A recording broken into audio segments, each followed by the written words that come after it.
Your mom, your dad, your brothers, even your granny knows how to push your buttons and when to push your buttons. Unfortunately, when people get extremely comfortable, they get silly. Too silly with the jokes, too silly with the insults, too silly with crossing boundaries. But we love them, and typically we deal with it. Since they're likely to be around for a very long time, you need to ensure that your peace and sanity is intact. Hello, welcome to my channel, 100 Days with Kajo. Today is day 48 of building our personal constitution, which is a living, breathing document that has our boundaries, our standards, our expectations for our lives. So whenever we feel like an emotional wreck, we have a place to reground ourselves. Today we'll be setting general boundaries and standards that we will have for our family. This applies to your parents, your siblings, your extended family, anyone you would consider blood.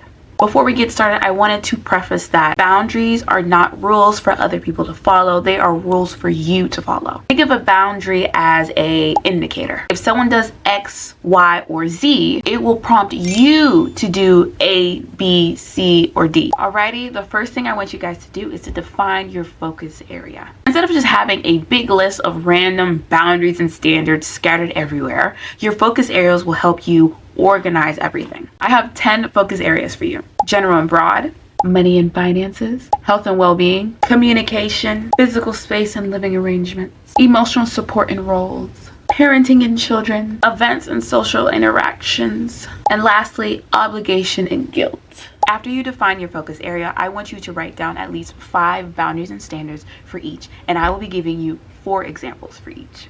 General and broad. This can look like emotional safety, mutual respect, time and energy limit, and autonomy and individuality. Money and finance. Lending or borrowing money, financial expectations or guilt, independence in financial decisions, and boundaries around shared expenses. Health and well-being. This can include mental health boundaries, diet, body, or fitness comments, healthcare choices, and substance use and recovery boundaries. Communication. This can include timing and frequency of contact, tone and language used, handling unsolicited advice, and conflict resolution approaches. Physical space and living arrangements. This can include visiting unannounced, cleanliness and shared spaces, room access and privacy, and household roles and responsibilities. Emotional support and roles. This can include parentification and emotional dumping, being the fixer, rapper, or mediator, managing expectations of availability, and creating space for mitigating codependency. Values and life choices. This can include career, education, or lifestyle choices, cultural, religious, or political disagreements, relationship, marriage, children decisions, and gender or identity expression. Parenting and children. This can include involvement in child rearing decisions, unsolicited parenting advice, grandparent boundaries, gifts, disciplines, and visits. Events and social interactions.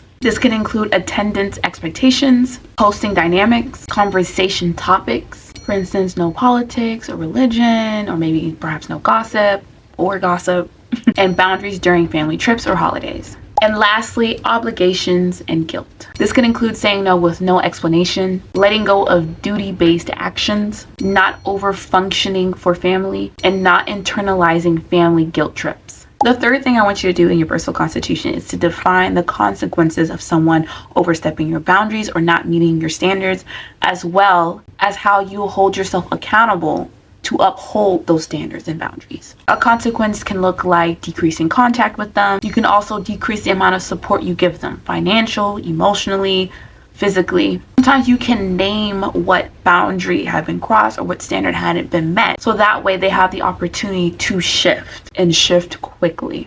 You can do self-check-ins with EFT tapping, so whenever you have to make an emotional decision to enforce a consequence, because I know that's hard for some people, you can guide yourself through it and reassure that you're doing the right thing. You can have a boundary buddy. That could be another family member or a friend, but someone who will cheerlead you on to enforce those boundaries. When you are laying the law, instead of thinking about the moment and you're more likely to backtrack on your standards and boundaries, think about the pattern.